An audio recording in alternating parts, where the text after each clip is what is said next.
व्यथा मराठीची. व्यथा मराठीची.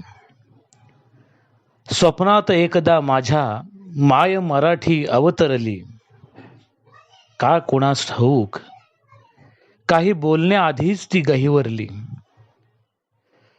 कुठल्या भाषेत बोलू मी बाळ तुझ्याशी काही उमगतच नाही.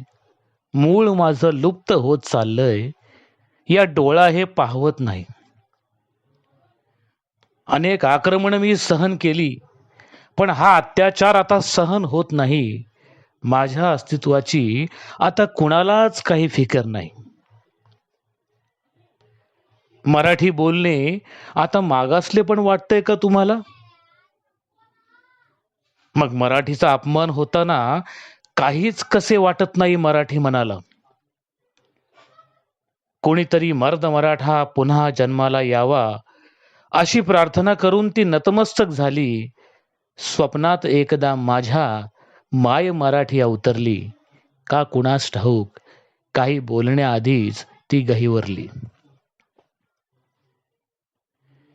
प्रगतीचे पंख तुम्हाला जडले आहेत हे खरं आहे.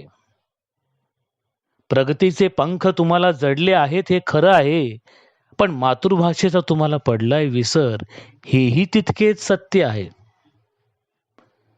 भाषावार प्रांत रचना, भाषावार प्रांत रचना ही तर राज्य घटनेतलीच तरतूद आहे.